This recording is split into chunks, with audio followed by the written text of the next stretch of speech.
지금부터 9월 셋째 주일 예배를 시작하시도록 하겠습니다. 우리 임내송으로 나는 예배자입니다. 하나님 앞에 찬양 올려드리시겠습니다.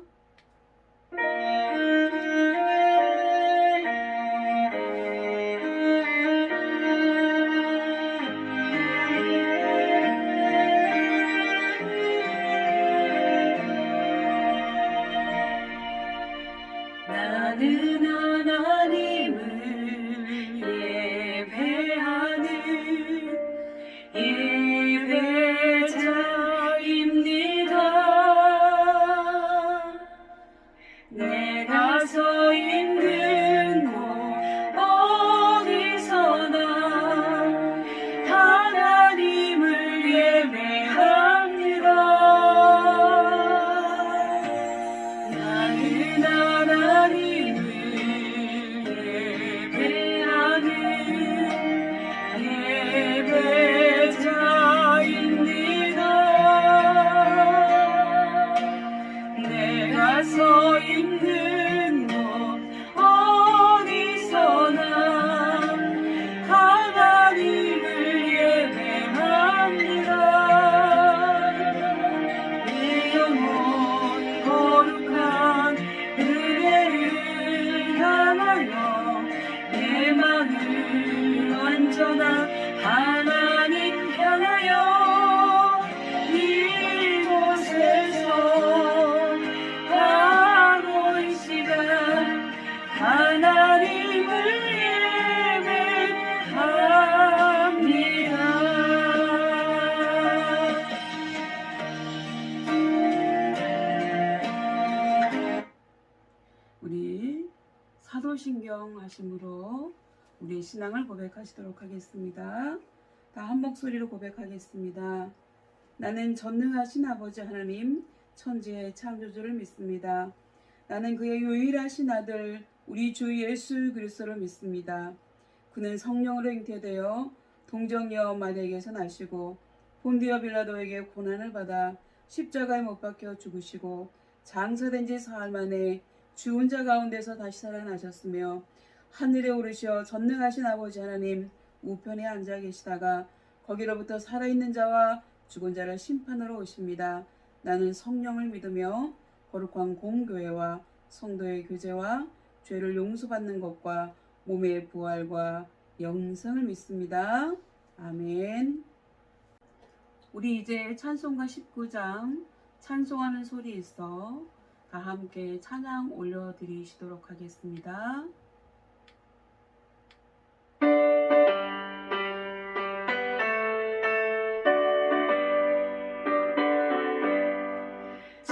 찬송하는 소리 있어 사랑 기뻐하도다. 하늘 아버지의 이름 거룩하도다. 세상 사람 찬양하자.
말씀 교독하시도록 하겠습니다. 제가 한 절, 여러분이 한 절 교독하시겠습니다. 구약성경 876페이지, 구약성경 876페이지, 시편 103편 1절에서 5절까지 말씀입니다. 이것은 하나님의 말씀입니다. 제가 먼저 받들어 봉독하겠습니다. 내 영혼아 여호와를 송축하라. 내 속에 있는 것들아 다 그의 거룩한 이름을 송축하라. 내 영혼아 여호와를 송축하며 그의 모든 은택을 잊지 말지어다. 그가 내 모든 죄악을 사하시며 내 모든 병을 고치시며 내 생명을 파멸해서 속량하시고 인자와 긍휼로 간을 씌우시며. 다 같이 읽겠습니다. 좋은 것으로 내 소원을 만족하게 하사 내 청춘을 독수리같이 새롭게 하시는도다. 아멘. 기도하시겠습니다. 하나님, 오늘도 귀한 날 주셔서 우리가 이렇게 호흡하며 하나님께 예배드리며 하나님을 찬양할 수 있는 시간을 주셔서 감사드립니다. 이번 주간은 추석 명절이 있는 주간입니다. 코로나로 사람들은 어려움을 겪고 있지만 그래도 자연에는 피해가 없이 풍성한 가을을 맞이할 수 있게 하시니 또한 감사드립니다. 우리가 추석의 의미를 깊이 생각하며 지금까지 지켜주시고 앞으로도 함께 하실 하나님을 더 깊이 더 많이 찬양하는 시간들이 되어지게 하여 주옵소서. 또한 부모님이 살아계실 때 더욱 효도하고 부모님의 마음을 편안하게 해드리고 함께 하나님을 찬양함으로 다 같이 주님이 주시는 복을 누리는 가정들이 되게 하여 주옵소서. 이 시간도 시편 103편의 말씀을 통해 성령님께서 우리에게 말씀하여 주옵시고 우리는 다만 그 말씀을 듣고 행하여 복받고 형통한 삶을 누리게 하여 주옵소서. 모든 영광 주님께 올려드리며 사랑 많으신 예수님의 이름으로 기도드리옵나이다. 아멘. 오늘 이 예배에 참여하신 여러분을 주님의 이름으로 환영합니다. 그럼 반갑습니다. 오늘 말씀의 제목은 내 영혼아 하나님을 찬양하라입니다. 시편 103편은 하나님이 우리에게 베푸신 은혜를 송축하라고 하는 내용의 다윗의 시입니다. 여호와를 송축하라고 하는 말은 시편 전체에 걸쳐서 수없이 나오고 시편 103편에만도 7번이나 나오고 있습니다. 여기에서 송축하라고 하는 말은 사랑과 감사를 겸한 찬양을 올리라고 하는 뜻입니다. 또한 사랑과 감사의 마음으로 하나님을 찬양하는 것은 우리 인간이 가져야 할 가장 큰 의무이고 우리 인생의 행복과 축복의 문을 여는 열쇠이기도 합니다. 이것은 마치 부모를 공경하는 것이 자식의 도리인 것과 마찬가지입니다. 독일에 사는 어떤 사람이 설암에 걸려서 혀를 잘라낼 수밖에 없는 형편이 되었습니다. 그래서 수술 담당 의사가 그 환자에게 혀를 절단하기 전에 마지막으로 하고 싶은 말이 있으면 해보라고 했습니다. 환자 가족과 의사와 간호사들이 긴장하며 지켜보는 가운데 과연 그 사람이 마지막으로 무슨 말을 남길까 라는 의문을 가지고 무거운 침묵의 시간이 흘렀습니다. 그렇게 한참의 시간이 흐른 다음 그 환자는 마지막 한마디를 남겼습니다. 여기 나와 있는 것처럼 하나님 감사합니다. 그는 이 말을 하고 수술실로 들어갔다고 합니다. 우리도 이 세상을 떠날 때 그가 남긴 이 하나님 감사합니다. 이 말을 남기고 우리의 영원한 거처인 하늘나라로 갈 수 있기를 소망합니다. 지금부터 시편 103편의 말씀을 세부적으로 좀 살펴보고자 합니다. 먼저 1절에서 7절까지의 내용입니다. 1절에서 7절까지는 인생의 구석구석을 돌보시는 하나님을 찬양하고 있습니다. 3절에는 하나님이 내 모든 죄악을 사하시며 내 모든 병을 고치시며 라고 기록하고 있고요. 4절에는 내 생명을 파멸해서 구속하시고 라고 기록하고 있고, 5절에는 삶의 새로운 힘을 부여하시고 의로우심을 나타내 보이시고 압제당하는 약자의 편이 되어주시는데, 6절과 7절에서 그 증거를 모세를 통해서 이스라엘 백성들에게 이미 보여주셨다고 하는 내용이 나와 있습니다. 그리고 이어서 8절에서부터 14절까지는요, 하나님의 자비로우심을 찬양하고 있습니다. 만약 하나님께서 이스라엘 백성이 행동한 대로 벌을 내리셨다면 그들은 이미 광야에서 다 죽었을 것입니다. 그러나 하나님은 8절에 나와 있는 대로 화내는 것을 지연시키셨고, 9절의 말씀대로 크게 화를 내셨다가도 금방 후회하시고, 또 10절에 나와 있는 것처럼 그들이 죄 지은 대로 벌을 내리지 않으셨으며 또다시 우리의 죄를 용서해 주시는 분이시라고 하는 것입니다. 그리고 이러한 것은요, 11절의 말씀처럼 하나님의 인자하심이 하늘만큼 높고 크시다고 하는 것을 나타내는 것이라고 노래하고 있습니다. 그리고 14절에서는요, 하나님께서는 인간이라고 하는 존재가 바람이 불면 날아가 버리는 먼지와 같이 보잘것없다는 것을 아시기 때문에 13절에서 우리가 죄를 지었다 해도 아버지가 자식을 용서해 주시는 것처럼 사랑으로 용서해 주신다고 했습니다.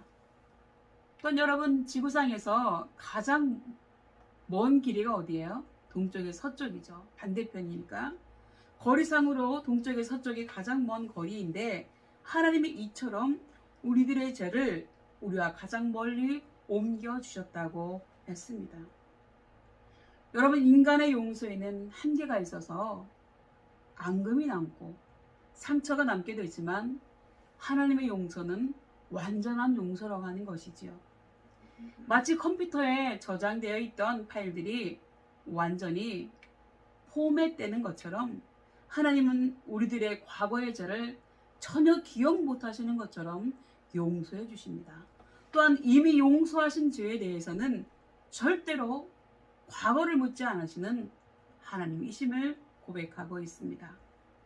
그리고 다윗의 이러한 고백은 단지 그의 생각에서 나온 말이 아니고 이스라엘 민족의 과거 역사를 회상하면서 한 고백이라고 하는 것입니다. 여러분, 이스라엘 백성들이, 이스라엘 민족이 어떤 민족이었습니까? 430년간이나 이집트, 애굽에서 노예로 살면서 중노동에 시달리며 짐승 취급을 받지 않았습니까? 그런 그 사람들이 너무 고통스러워 견딜 수 없어서 하나님께 살려달라고 매일매일 부르짖었죠. 그리고 하나님은 그들의 부르짖음을 들으시고 그들의 고통을 보시고 불쌍하게 생각하셔서 모세를 통해서 그들을 애굽에서 이끌어내시고 마침내는 약속의 땅 가나안으로 인도해 주시지 않았느냐고 하는 것입니다. 그러한 그들이 하나님의 은혜를 잊어버리고 하나님을 믿지 못하고 순종하지도 않고 도리어 우상을 숭배하며 폐악한 죄악을 얼마나 많이 저질렀습니까? 그런데도 하나님은 그러한 민족을 버리지 않으시고 끝까지 용서하셔서 오늘의 이스라엘 민족으로 남아있게 하셨습니다. 이것이 그들을 향한 하나님의 자비하심이고 또한 우리 모두를 향한 하나님의 자비하심이라고 하는 것을 잊어서는 안 될 것입니다. 그리고 우리 15절에서 18절까지는요, 인생의 허무함과 하나님의 영원하심을 노래하고 있습니다. 인생이 얼마나 허무한 것입니까? 여러분, 7, 80살까지는 건강하게 산다고 해도 곧 시들어버리는 풀과 같이 잠깐이고 부귀영화 역시 들꽃처럼 곧 지고 말 것이라고 하는 것입니다. 15절의 말씀입니다. 인생은 그날이 풀과 같으며 그 영화가 들의 꽃과 같도다. 또한 16절에는요, 그것은 바람이 지나가면 없어지나니 그 있던 자리도 다시 알지 못하거니와. 그리고 17절에서는요, 그러나 하나님은 영원하시며 자기를 경외하는 사람에게 베푸시는 인자하심 또한 자손의 자손에게까지 미칠 것이라고 기록하고 있습니다. 또한 마지막으로 시편 103편 19절에서 22절까지는요.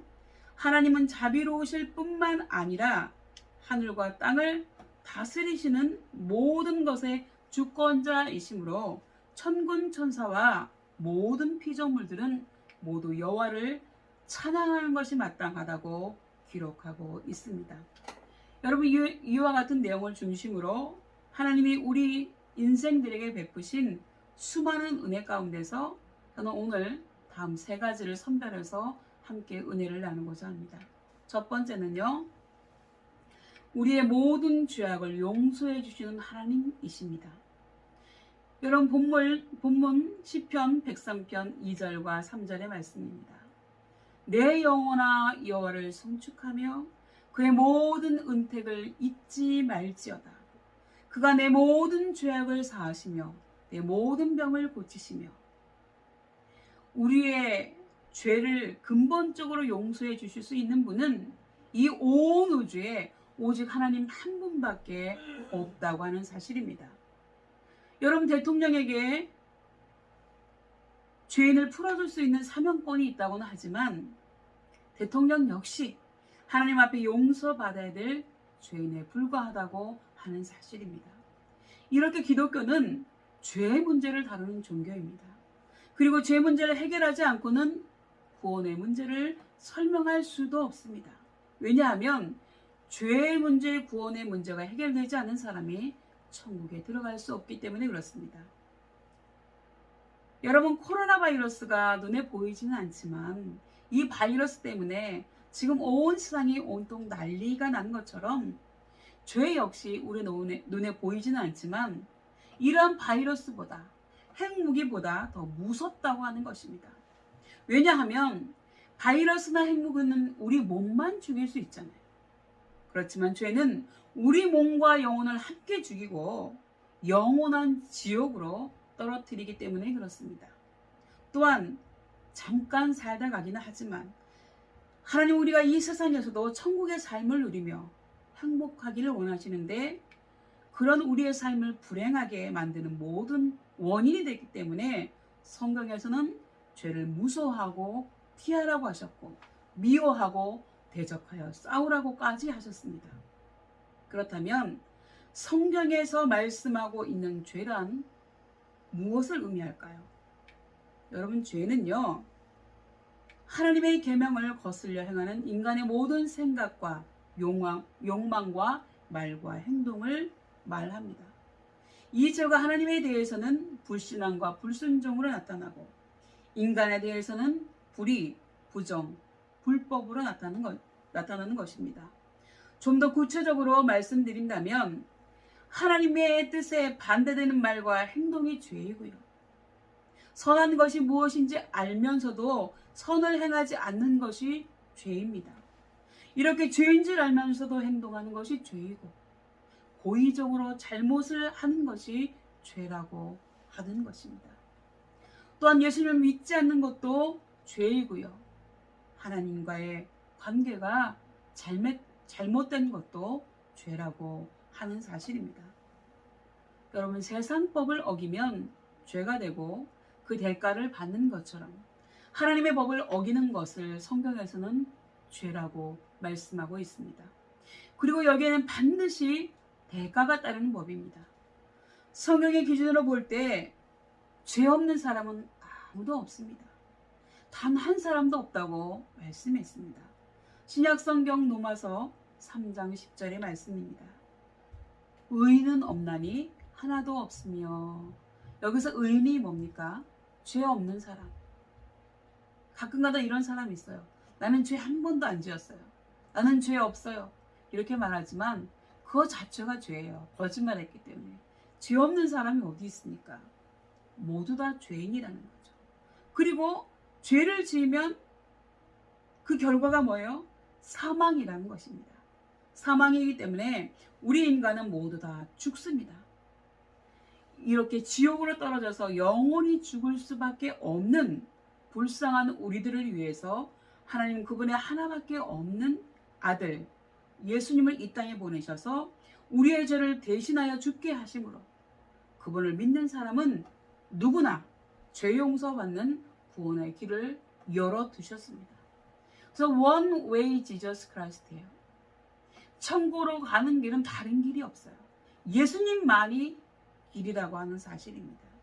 다시 말해서 예수님께서 나의 죄값을 대신 지불해 주셨기 때문에 내가 그분을 믿기만 하면 죄 용서함을 받게 되는 것입니다. 즉 예수님이 날 위해서 죽으신 것을 믿음으로 내가 죄 용서함을 받는 것이고 예수님이 날 위해서 부활하신 것을 믿음으로 내가 죽음에서 부활하게 되는 것입니다. 이것이 기독교 복음의 가장 중요한 핵심입니다. 그렇다면 이 죄의 문제를 어떻게 해결하면 좋을까요? 반드시 하나님 앞에 죄를 고백해야 됩니다. 마치 피의자가 자기가 저지른 죄를 사실대로 진술하는 것처럼 하나님 앞에 나의 죄를 그대로 자백하는 것이 절차이고 이것이 죄 사함 받는 필수 조건이라고 하는 것입니다. 우리 신약성경 요한일서 1장 9절 말씀에 우리가 우리의 죄들을 자백하면 하나님은 신실하시고 의로우셔서 우리 죄들을 용서하시고 모든 불의에서 우리를 깨끗하게 하실 것입니다. 라고 고백하고 있습니다. 그렇기 때문에 나의 죄를 하나님 앞에 고백하고 죄 용서함을 받으면 유쾌하게 되는 날이 주님께로부터 올 줄 믿으시기 바랍니다. 두 번째는 우리의 병을 고치시는 하나님입니다. 현대의학이 발전해서 인간의 건강에 큰 도움을 주고 있습니다. 그래서 오늘날 많은 크리스천들은 몸에 병들게 되면 먼저 병원으로 잽싸게 달려갑니다. 병원에 가서 병명을 알고 나서야 한숨 돌린 후에 목사에게 알리는 경우가 있지요.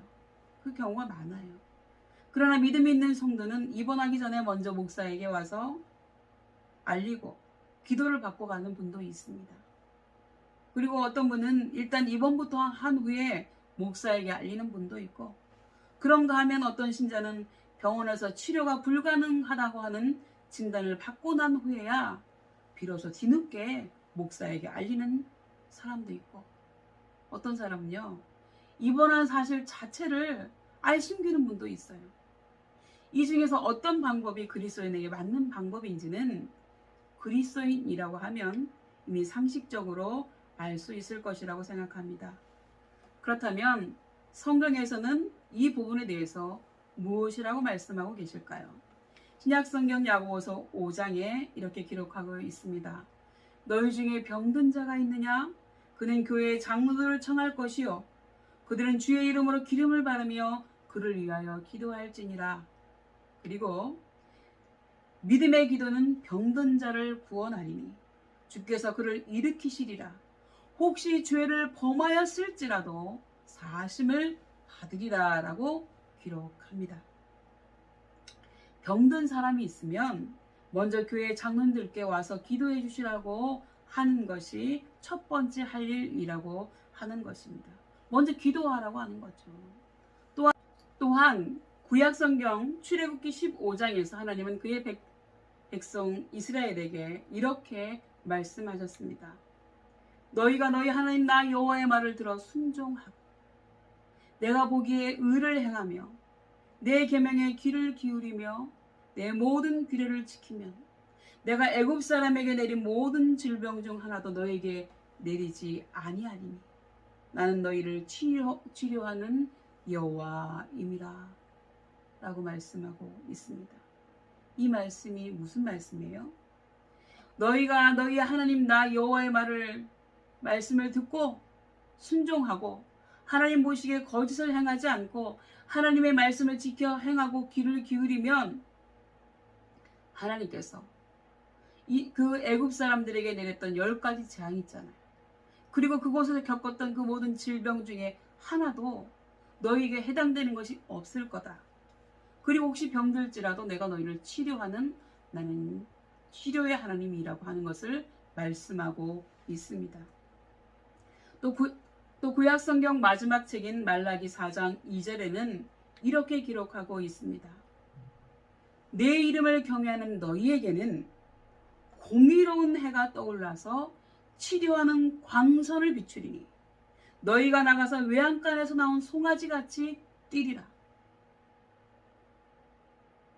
이 모든 말씀을 종합해 보면 우리 인간을 만드신 하나님은 그분의 말씀대로 살아가는 그의 백성들을 모든 질병으로부터 지켜주신다고 하는 것입니다.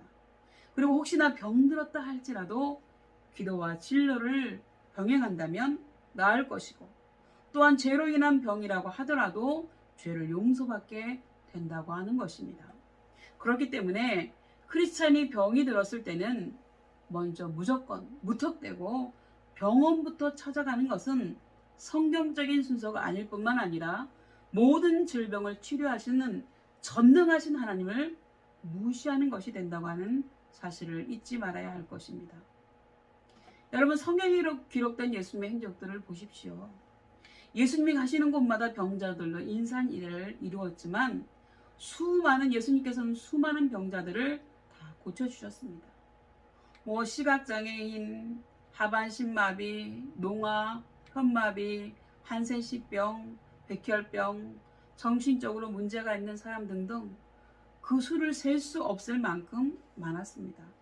그러나 예수님 앞에 나온 병자 중에서 그냥 되돌아간 사람은 단 한 사람도 없이 100%다 고침받고 돌아갔다고 하는 사실입니다. 이것은요, 우리의 연약한 것을 친히 담당하시고 병을 지셨도다 함을 이루려 하심이더라 라고 하는 말씀대로입니다. 그리고 뿐만 아니라 예수님은 그분의 12 제자들에게 귀신을 제어하며 병을 고치는 능력과 권세를 주시고 하나님의 나라를 전파하며 앓는 자를 고치게 하려고 파송하셨다고 기록하고 있습니다. 그러나 여러분, 예수님의 제자들에게만 이러한 능력과 권세를 주신 것은 아니라고 하는 사실입니다. 예수님을 믿는 모든 사람들에게는 이러한 능력이 따르겠다고 약속해 주셨습니다. 마가복음 16장 18절 말씀입니다. 믿는 자들에게는 이러한 표적이 따르니 병든 사람에게 손을 얹은 즉 나으리라 라고 말씀하고 있습니다. 여러분, 이제 요즘에는 제가 못 들어가니까 그렇습니다만은 제가 들어가게 되면 문제가 있거나 아픈 곳이 있으면 저에게 말씀하시면 제가 기도해 드리겠습니다. 역사가 일어나요. 지금은 이제 그 목사님들의 출입이 통제되고 있으니까 이런 급할 때는 여러분 자신이 하나님의 능력을 믿고 예수 그리스도의 이름으로 여러분 머리에 손을 얹고 기도해 보세요. 그러면 문제가 해결되고, 혹시 가슴이 아프면 가슴에 손을 얹고 하나님, 저의 마음을 어루만져 주세요. 저를 위로해 주세요. 라고 기도해 보세요. 그 능력이 나타난다고 하는 사실입니다. 하나님께서는 모든 병을 고치시는 전능하신 명의이십니다. 여러분, 사람을 만드신 하나님이 병든 사람을 못 고치시겠어요?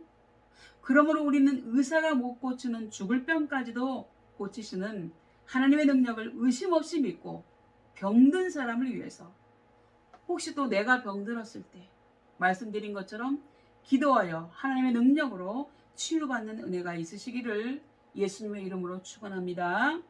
그리고 마지막 세 번째로요, 우리의 생명을 파멸해서 구해주시는 하나님이십니다. 본문 4절 말씀에 내 생명을 파멸해서 구속하시고 라고 기록하고 있습니다. 우리의 생명을 죽음에서 건져주실 분은 오직 하나님 한 분뿐이라고 하는 사실입니다. 예수님이 이 세상에 오셔서 천국 복음을 전파하시고 우리 인간에게 있는 해결할 수 없는 세 가지 문제들을 모두 해결해 주셨는데요. 그것은 죄의 문제, 질병의 문제, 죽음의 문제라고 하는 것입니다. 여러분, 인간은 모두 죄인이기 때문에 죄의 문제를 해결할 수가 없습니다. 이것은 마치 수감되어 있는 죄소자가 다른 죄소자를 자기 마음대로 감옥에서 내보낼 수 있는 것과 같은 원리입니다. 여러분, 자기도 갇혀 있으면서 자기도 죄인인데 어떻게 다른 사람의 죄를 용서해 줄 수 있겠어요? 그래서 예수님께서는 뭐라고 말씀하셨냐면, 나는 의인을 부르러 온 것이 아니고 죄인을 불러서 회개시켜서 구원하려고 세상에 왔다고 말씀하고 계십니다. 그리고요, 우리의 죄를 대신 지시고 십자가에 매달려서 대신 죽으심으로 인해 우리와 같은 죄인들을 죄에서 구원해 주셨다고 하는 사실입니다. 여러분, 또한 인간은 모든 질병의 문제를 다 해결할 수가 없습니다. 우리가 그토록 믿고 있는 인간의 의술로는 감기조차도 근본적으로 해결하지 못하고 있지 않습니까, 여러분? 지금 코로나도 마찬가지고요. 그래서 겨울이 오기 전에 매년 유행하게 될 독감 예방주사도 맞아야 되고, 이제부터는 코로나 예방주사도 매년 맞아야 될 걸로 예상되고 있습니다. 그러나 예수님이 오셔서 못 고치신 질병은 단 하나도 없었다고 하는 사실이고, 지금도 그렇다고 하는 것을 여러분 믿으시기 바랍니다. 그리고요, 더불어 인간이 해결할 수 없는 최대의 문제는 죽음의 문제라고 하는 것입니다. 인간의 의학으로는 절대로 죽은 사람을 다시 살려낼 수가 없습니다. 왜냐하면 인간에게는 생명을 창조할 능력이 없기 때문에 그렇습니다. 그래서 우리 인간은 죽음 앞에 무릎을 꿇고 죽음을 무서워하며 슬퍼하는 것입니다.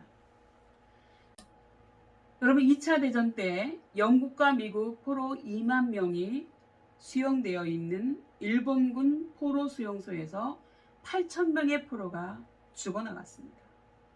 그런데 대부분의 사망 원인은 영양실조나 질병이나 과로사가 아니고 절망감 때문에 죽었다고 하는 사실이 전쟁이 끝나고 전후조사에서 판명되었습니다. 그들은 포로 수용소에 갇히고 난 후에 결국은 나는 여기서 죽게 될 것이라고 하는 절망감과 죽음에 대한 공포가 그들을 그렇게 죽음으로 내몰고 말았다고 하는 사실입니다. 그러나 엄밀하게 따지면 우리 인간은 조만간 모두 죽을 수밖에 없는 시한부 인생을 살아가고 있습니다. 차례차례 모두가 죽어야 하는 창설 없는 사형수 감옥과도 같은 곳이라고 할 수 있지요. 그렇기 때문에 근심과 걱정, 눈물과 한숨이 없는 영원한 하늘나라에서 살 수 있다는 소망이 없는 사람들은 어차피 한 번 사는 인생이고 죽으면 끝이라고 생각하고 하고 싶은 대로 가면서 마음대로 가고 인생을 막 살게 되는 것입니다. 그러나 예수님이 이 땅에 오셔서 죽은 사람을 살려내시고 죽은 지 이미 4일이나 된 나사로를 무덤에서 불러내어서 걸어 나오게 하셨습니다. 그러면서 뭐라고 말씀하셨냐면요, 나는 부활이요 생명이니 나를 믿는 자는 죽어도 살게, 무릇 살아서 나를 믿는 자는 영원히 죽지 아니하리라. 이것을 내가 믿느냐? 여러분, 이것을 믿으십니까? 예수 그리스도는 부활이요 생명이고요, 그 예수님을 믿는 사람은 죽어도 다시 살아나겠고, 무릇 살아서, 이렇게 살아서 믿는 사람은 영원히 죽지 않는다고 하는 사실입니다. 이렇게 인간이 해결할 수 없었던 최대의 난제 중의 난제였던 죽음의 문제를 예수님께서 단번에 해결하셨습니다. 죽음이 끝이 아니라 죽어도 다시 살아나게 된다는 이 부활의 소식, 이상의 기쁜 소식은 이 세상 어디에도 없습니다.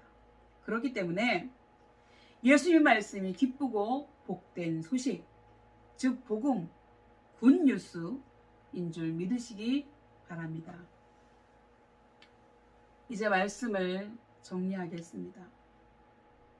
오늘 시편 103편에서 보았듯이 우리도 다윗 왕처럼 내 모든 죄악을 용서해 주시고 내 모든 병을 고치시며 내 생명을 죽음에서 건져주신 은혜를 잊지 말아야 합니다. 다윗 왕처럼 나의 삶 속에서 사랑과 감사의 마음으로 하나님의 이름을 높이며 찬양하는 삶을 살아가야 합니다. 이렇게 삶 속에서 매일매일 감사하며 찬양하는 삶을 살아가는 은혜가 저와 여러분 모두에게 함께 하시기를 축원합니다. 기도하시겠습니다. 지금 우리는 감사하거나 기뻐하기 힘든 시간들을 보내고 있습니다. 그러나 하나님께서는 우리의 모든 질병을 고쳐주시고 우리를 파멸에서 구해주시며 우리에게 좋은 것으로 만족하게 하셔서 독수리처럼 새롭고 힘이 넘치게 하시는 분이시기 때문에 우리는 마땅히 하나님께 감사하고 찬양해야 될 줄 믿습니다. 또는 우리 인간으로서는 도저히 해결할 수 없는 우리들의 죄의 문제, 질병의 문제, 죽음의 문제를 해결해 주신 하나님 앞에 우리는 겸손히 무릎 꿇을 수밖에 없음을 고백하오니 지난날의 우리의 모든 실수와 잘못을 용서해 주시고 하나님 앞에 다시금 새롭게 예배자로 서가는 저희들이 되게 하여 주옵소서. 감사드리고 나의 구주 예수님의 이름으로 기도드리옵나이다. 아멘.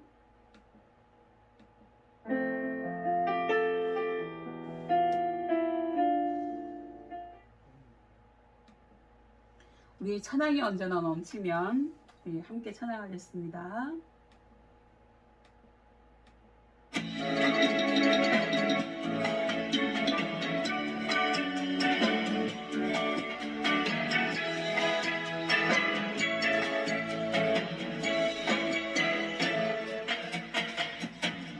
찬양이 언제나 넘치면 은혜로 얼굴이 환해요. 성령의 충만한 모습을 서로가 느껴요. 할렐루 할렐루 손뼉치면서 할렐루 할렐루 소리 외치며 할렐루 할렐루 두 손을 들고 주님을 찬양해요. 사랑이 언제나 넘치면 은혜로 얼굴이 환해요. 성령의 충만한 모습을 서로가 느껴요. 할렐루 할렐루 할렐루 손뼉치면서 할렐루 할렐루 소리 외치며 할렐루 할렐루 두 손을 들고 주님을 찬양해요.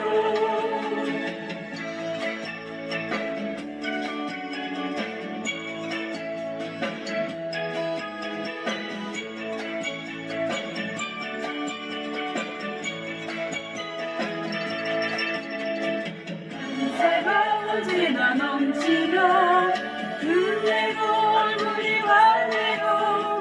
성령의 충만한 모습을 서로가 느껴요. 할렐루 할렐루 손뼉치면서 할렐루 할렐루 소리 외치며 할렐루 할렐루 두 손을 들고 주님을 찬양해요. 할렐루 손뼉치면서 할렐루 할렐루 소리 외치며 할렐루 할렐루 두 손을 들고 주님을 찬양해요.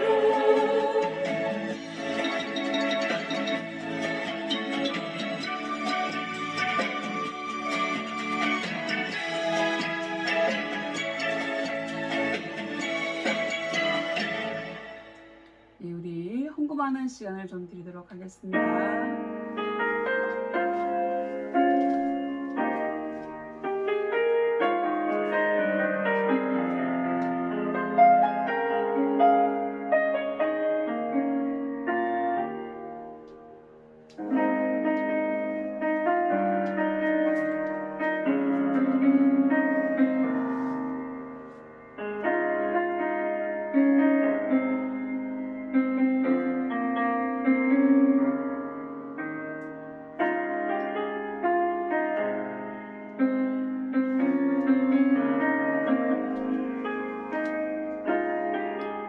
기도하시겠습니다. 하나님 아버지, 하나님 앞에 12일조 헌금, 감사 헌금, 주정 헌금 올려드립니다.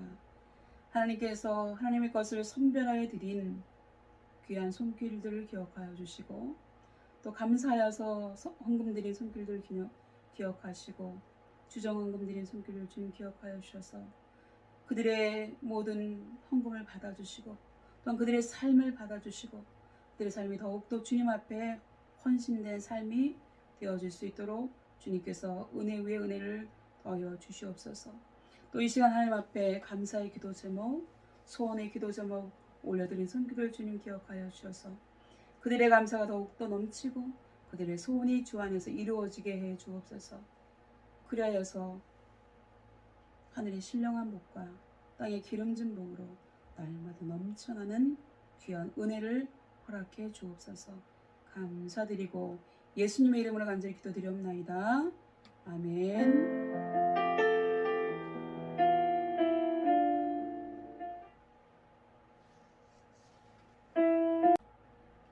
여러분, 우리가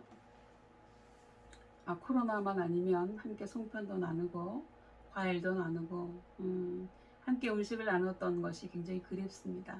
하루속히 그런 날이 오기를 소망하고 있습니다. 그리고 여러분 또 추석이라고 혹시 제사하거나 절해야 될 일이 있으면 크리스찬들은 절하지 않으셔도 되고 굳이 절할 상황이 오시면 기도하시면 되겠습니다. 여러분 모두가 즐겁고 행복한 추석이 되시기를 저도 함께 기도하겠습니다. 축도하고 예배는 마치겠습니다. 다 같이 기도하겠습니다. 기도합니다. 지금은 우리의 영원한 친구 되시는 우리 주 예수 그리스도의 은혜와 외아들도 아낌없이 내어주신 하나님 아버지의 사랑과 우리 인생은 자랑할 것이 없으며 단지 들의 풀이나 들꽃에 지나지 않음을 깨닫게 하시는 성령님의 감화감동 충만하심이 죄 없는 사람을 부르러 오신 것이 아니라 우리처럼 죄 많은 사람을 불러서 구원시키시기 위해서 이 땅에 오신 주님께 감사하며 부활하신 주님을 나의 구주로 영접하여 나도 주님과 함께 부활하여 저 천국에서 사랑하는 믿음의 조상들과 함께 영원히 살기를 소원하는 우리 모든 신우들 머리 위에와 우리 교회 위에 그리고 우리가 속한 대대와 간부님들 신우들 머리 위에 특별히 대장님 머리 위에 함께 예배드린 우리 믿음의 권속들 머리 위에 지금부터 영원까지 함께 계시기를 간절히 축원하옵나이다. 아멘. 여러분 예배는 마쳤습니다. 감사합니다.